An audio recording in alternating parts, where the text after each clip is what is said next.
వనస్థలిపురంలో RS brothers mega shopping mall Akkineni Naga Chaitanya మరియు Sobhita గార్లచే September 26న ఘన ప్రారంభం.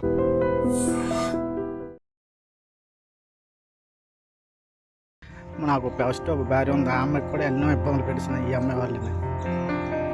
అదండి ఆ అమ్మాయి వాళ్ళు ఎన్ని అయినాయో చూడండి. ఇప్పుడు కూడా ఏం పీకుతూ పీకని అక్కడ రికార్డింగ్లు కూడా ఉన్నాయి. ఆడుతూ తిరుగుతూ ఆడుతూ మేము పీకలేము అన్నది. ఆ అబ్బాయి కూడా పీకలేను.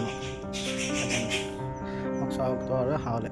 భార్య వివాహేతర సంబంధాన్ని భరించలేని ఓ భర్త అత్యంత కఠినమైన నిర్ణయం తీసుకున్నాడు.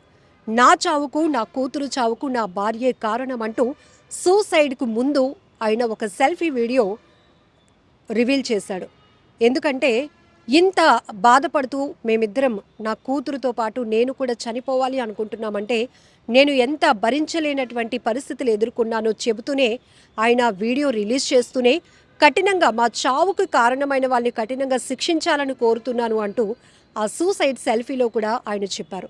ఈ ఘటన శ్రీకాకుళం జిల్లా రణస్థలంలో తీవ్ర సంచలనంగా మారింది. రణస్థలం మండలం సంచాం గ్రామానికి చెందినటువంటి సంతోష్ తన కూతురు హైమ ఇద్దరూ కలిసి బలవన్మరణానికి పాల్పడ్డారు. దానికి కారణం నా భార్యే అంటూ అతను చెప్పిన మాటలు ప్రతి ఒక్కరిని తీవ్ర కలవరపాటుకు గురి చేస్తున్నాయి. సంచాంకి చెందినటువంటి సంతోష్కి అలాగనే జీరుపాలెంకు చెందినటువంటి స్వాతికి 13 ఏళ్ల క్రితం వివాహమైంది. పెళ్ళై 13 ఏళ్ళు అవుతున్నా కూడా పెళ్ళైన 2 సంవత్సరాల తర్వాత నుంచి తన భార్య మెంటాలిటీ కానీ తన ప్రవర్తన కానీ అంత స్టేబుల్గా లేదు. అస్తమాను వాళ్ళింటికి వెళ్ళాలి వీళ్ళింటికి వెళ్ళాలి అనుకుంటూ ఏదో ఒక కారణం చెప్పి తన నుంచి దూరంగా వెళ్ళిపోవటానికే తను ఎప్పుడూ ప్రయత్నిస్తూ ఉండేది. కానీ ఆ చుట్టాలు బంధువులు కూడా తనని మిస్లీడ్ చేశారు. ప్రధానంగా నా భార్య వాళ్ళ పిన్ని ఎవరైతే ఉన్నారో ఆమెతో సాన్నిహిత్యం అనేది చాలా రాంగ్ ట్రాక్ పట్టించింది అంటూ అతను చెప్తున్నటువంటి కారణాలలో ఒకటి. ఇక్కడ ఆ కూతురు ఎవరైతే ఉన్నారో ఆ అమ్మాయిని హాస్టల్కి అక్కడ పెట్టి చదివిస్తున్నారు. హాస్టల్కి వెళ్ళి చూసి వచ్చేస్తాను అని చెప్పి వెళ్ళినటువంటి నా భార్య వేరొక వ్యక్తి రాంబాబు అనే పర్సన్తో వివాహేతర సంబంధాన్ని కొనసాగిస్తుంది. అతను కూడా నేను ఉంటున్నటువంటి గ్రామం ఏదైతే ఇప్పుడు సంతోష్ సంచాం గ్రామానికి చెందినవాడో అదే గ్రామానికి చెందినటువంటి వ్యక్తి రాంబాబు. అలానే సంతోష్కి కూడా చాలా సన్నిహితుడంట. వీరిద్దరూ ఎక్కడికైనా తిరగటం కానీ తాగేటప్పుడు కానీ చాలా ఫ్రెండ్లీగా ఉండేవాళ్ళం. అలా ఉన్నటువంటి వ్యక్తి నా కుటుంబంలోనే ఇంత చిచ్చు రేపుతాడని నేను అనుకోలేదు. ఆ వ్యక్తితోనే నా భార్య వివాహేతర సంబంధాన్ని కొనసాగిస్తూ నన్ను నా కుటుంబాన్ని దూరం పెట్టడమే కాకుండా ఎప్పటికప్పుడు బయటకు వెళ్ళిపోతూ ఉంది. అయితే పాపని హాస్టల్ దగ్గరికి వెళ్ళి చూసి వస్తానని చెప్పి వెళ్ళినటువంటి నా భార్య అతనితో వెళ్ళటాన్ని నేను రెడ్ హ్యాండెడ్గా పట్టుకుని వాళ్ళ కుటుంబ సభ్యులకు అప్పగించాను. అయినప్పటికీ కూడా అందరూ వాళ్ళ అంటే నా భార్య తరపు కుటుంబ సభ్యులందరూ ఎప్పుడు కూడా నన్ను బ్లేమ్ చేయడానికి చూస్తూ ఉన్నారు. కానీ ఈ అరాచకాన్ని నా భార్య చేస్తున్నటువంటి వ్యవహారాన్ని భరించలేక నా కూతురుతో పాటు నేను ఈరోజు బలవంతంగా ప్రాణాలు తీసుకోవడానికి వెళ్తున్నాను అంటూ ఆయన చనిపోయే ముందు కూతుర్ని కూడా పక్కన పెట్టుకొని అతను ఆ బాధంతా కూడా చెప్పేటప్పుడు ఆ పాప చూడండి 2 చేతులు అంటే మా నాన్న నేను చనిపోబోతున్నాం దానికి కారణం మా అమ్మే. మా నాన్న చాలా క్లారిటీగా చెప్తున్నాడు, ఇక నీకు లైఫ్ లేదమ్మా నాకు లైఫ్ లేదమ్మా, ఈ సెల్ఫీ వీడియో అందరికీ తెలియజేయాలి అని చెప్పి ఇద్దరు కూర్చొని ఒక వీడియో రివీల్ చేశారు.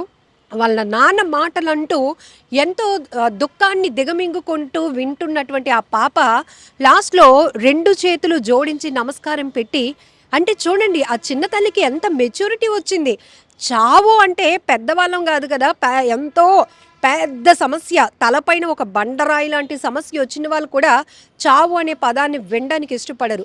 ఈవెన్ ఎంతో తీవ్ర అనారోగ్య పరిస్థితిలో ఉన్నవాళ్ళు కూడా ఆ ఊపిరితో అంటే చావు బతుకుల మధ్య కొట్టుమిట్టాడుతూనే ఇంకా బ్రతకాలి అనే ఒక ఆశ ప్రతి ఒక్కరిలో ఉంటుంది. అలాంటిది ఆ పాప మేము ఇంకా చనిపోతున్నాం, నాన్న ఒక నిర్ణయం తీసుకున్నాడు, ఇక నాకు లైఫ్ లేదు, ఇంకేమీ నేను ఇప్పుడు ప్రపంచాన్ని చూడను అని తెలిసి కూడా యాక్సెప్టెన్సీలోనికి వెళ్ళి ఆ పాప సెల్ఫీ వీడియోలో లాస్ట్లో 2 చేతులు జోడించి నమస్కారం పెట్టడం అనేది తీవ్రంగా మనం అందరం ఆలోచించాల్సిన విషయం. తీవ్ర మనసును కలిసివేస్తోంది. ఎందుకంటే అంత మెచ్యూరిటీ పిల్లల్లో ఉంటుంది అంటే పెద్దవాళ్ళుగా మనం ఎలా ఉండాలి అన్నది కూడా ఇక్కడ అర్థం చేసుకోవచ్చు. కానీ అతను చెప్తున్నటువంటి కారణాలు ఇది 1 సైడ్ కావచ్చు, బోత్ సైడ్స్ కావచ్చు. బట్ ఒకటి ఏంటంటే అతను మాత్రం కూతురుతో పాటు నేను ఎందుకు చనిపోవాలనుకుంటున్నానంటే నా భార్య నన్నే కాదు నా కూతుర్ని కూడా మోసగిస్తూ వచ్చింది. ఏదో ఒక కారణం చెప్పి పుట్టింటికి వెళ్ళిపోతున్నటువంటి నా భార్య చుట్టాలు కావచ్చు, వాళ్ళ పిన్ని ప్రోత్సాహంతో ఎవరైతే ఈ పర్సన్‌తో వివాహేతర సంబంధం కొనసాగిస్తుందో రాంబాబు అనే వ్యక్తితో తరచుగా ఫోన్స్ మాట్లాడుతూ ఉండటం, అది కూడా మా పాప కూడా నాకు కన్వే చేయలేకపోయింది, చెప్పుకోలేకపోతోంది. కానీ ఆఖరికి ఈ విషయం మొత్తం బండారం బయటపడేటప్పటికి నా కూతురు కూడా మౌనంగా ఉండిపోయింది. అందుకే తనకి విషం ఇచ్చి నేను కూడా చనిపోతున్నాను అంటూ ఆయన సెల్ఫీ వీడియో రివీల్ చేశారు. అయితే అతను అక్కడికక్కడే మృతి చెందగా పాప హైమ మాత్రం ప్రాణాలతో కొట్టుమిట్టాడుతుంటే అక్కడున్న వారు హుటాహుటిన హాస్పిటల్కి తీసుకెళ్తే ఆ పాప ట్రీట్మెంట్ పొందుతూ చనిపోయింది. చాలా బాధాకరం కదా. ఒక్క తప్పు ఇంతమంది ప్రాణాలు తీయటం అనేది చాలా బాధాకరమైన విషయం. ఈ ఘటనలు ఏం చెప్తున్నాయి, సొసైటీలోనికి ఎలా రీచ్ అవుతున్నాయో తెలియదు, కానీ ఎంత దారుణం. ఈ విషయం తెలిసిన తర్వాత కూడా ఆ ప్రియుడు ఆమె ఇద్దరు కూడా పరారీలో ఉన్నారు. ఇప్పుడు పోలీసులు అయితే వారిద్దరిని కూడా అదుపులోనికి తీసుకోవడం జరిగింది. ఏంటి, ఎవరు ఏం సాధించగలిగారు ఇక్కడ? ఏమీ లేదు. ఒకవేళ అసలు నచ్చకపోతే పూర్తిగా విడిపోవడం బెటర్, కానీ ఇట్లా ఒకరినొకరు మోసగించుకుంటూ ముందుకు వెళ్ళటం వల్ల కుటుంబాలు ఏ స్థాయిలో విచ్ఛిన్నమైపోతున్నాయో, ఎలా రోడ్డు పాలవుతున్నాయో, ఎలా తమ వారిని కోల్పోతూ ఇప్పుడు సంతోష్ కుటుంబంతో పాటు ఆ సంచాం గ్రామం మొత్తం తీవ్ర విషాదంలోనికి వెళ్ళిపోయింది. అయ్యో, అర్ధాంతరంగా ఒక కుటుంబంలో ఇద్దరు వ్యక్తులు లేకుండా పోయారు, దానికి మరొక ఇద్దరు కారణం అనే విషయాన్ని తీవ్ర స్థాయిలో చర్చకు దారితీస్తున్నటువంటి అంశం ఇది. అంతేకాదు అతను చెప్తున్నట్టు 13 ఏళ్ళు పెళ్ళైనటువంటి వైవాహిక జీవితం ఏదో రకంగా ముందుకు వెళ్తూ ఉన్నా ఎవరో ఒకరు కాంప్రమైజ్ అవుతున్నా తన ప్రవర్తనలో ఎలాంటి మార్పు లేదు. ఎందుకంటే నాకు సన్నిహితుడైన వ్యక్తితోనే తను ఇలాంటి రిలేషన్ కొనసాగిస్తూ నన్ను మభ్యపెట్టడానికి చాలా ప్లాన్లు వేసింది, చాలా ప్రయత్నాలు చేసింది. కానీ ఎప్పటికప్పుడు పట్టుబడినప్పటికీ కూడా ఎవరు కూడా దీన్ని నమ్మటానికి, వాళ్ళ ఫ్యామిలీ ఇది తప్పమ్మా, నువ్వు ఇలా చేయకూడదమ్మా, నీకు పెళ్ళయింది, పిల్లలు ఉన్నారు, జాగ్రత్తగా ఉండాలమ్మా అని చెప్పాల్సింది పోయి తనని ఈ రకమైన రాంగ్ వేలోనికి ఎంకరేజ్ చేసిన వాళ్ళు కూడా ఉన్నారు. కాబట్టి మొత్తం మా చావుకి కారణమైనటువంటి, నా కూతురు చావుకి, నా చావుకి కారణమైన ప్రతి ఒక్కరిని కఠినంగా శిక్షించాలి. అందుకే ఈ వీడియో మీ అందరికీ తెలియపరిచేందుకే ఈ వీడియో చనిపోయే ముందు అందరికీ రిలీజ్ చేస్తున్నాను అంటూ ఆ సంతోష్ చెప్పినటువంటి మాటలు కూడా ప్రతి ఒక్కరిని తీవ్ర కలవరపాటుకు గురి చేస్తున్నాయి. ఒక్కసారిగా ఈ ఘటన శ్రీకాకుళం జిల్లాలో తీవ్ర సంచలనంగా మారింది. ప్రస్తుతానికైతే స్వాతిని, ప్రియుడు రాంబాబుని కూడా శ్రీకాకుళం రణస్థల మండలం పోలీసులు అదుపులోనికి తీసుకున్నారు. ఇలాంటి ఘటనలు ఆగాలి, ఖచ్చితంగా ఆగాలి. ఎందుకంటే ఎక్కువ శాతం ఆస్తి తగాదాలు, వివాహేతర సంబంధాల వల్లే మనుషుల ప్రాణాలు పోతున్నాయి, ఆత్మహత్యలు పెరుగుతున్నాయి, కుటుంబాలు రోడ్డు పాలవుతున్నాయి, పిల్లలు అనాథలైపోతున్నారు. తల్లిదండ్రులు ఉన్నప్పటికీ కూడా పిల్లలు అనాథలైపోతున్నారు. ఇదిగో ఈ ఘటనలో పిల్లల్ని కూడా చంపుకోవాల్సినటువంటి పరిస్థితి వచ్చింది. చాలా ఈ మధ్య జరుగుతున్న ఇలాంటి విషయాల్లో పిల్లల్ని కూడా చంపేసి, ఎందుకంటే మనం లేకపోతే మన పిల్లల బతుకు వీళ్ళు ఏమైనా పట్టించుకుంటారని ఒక ఆలోచన కావచ్చు.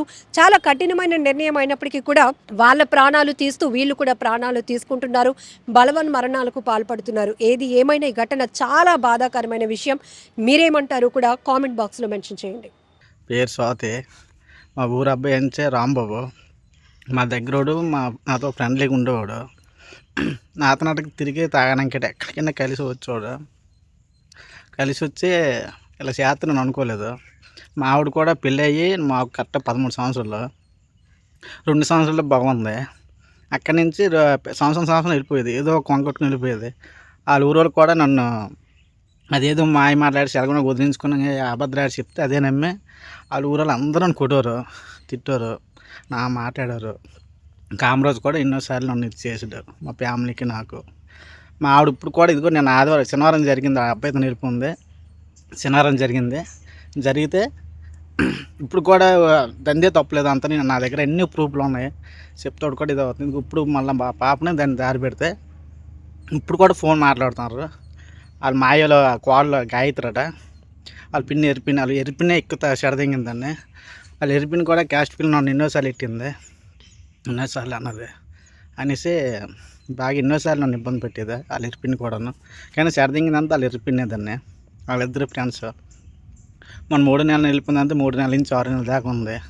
ఆవిడతో టాటాకి వెళ్ళి ఇష్టసారంగా నాకు మాట్లాడేది, అన్నీ నాకు రికార్డింగ్లు ఉన్నాయి. ఇప్పుడు ఏదో అయిపోయింది, వాళ్ళు కాల్ పడి ఇప్పుడు మా పాప నుంచి తీసుకొచ్చేవాడిని.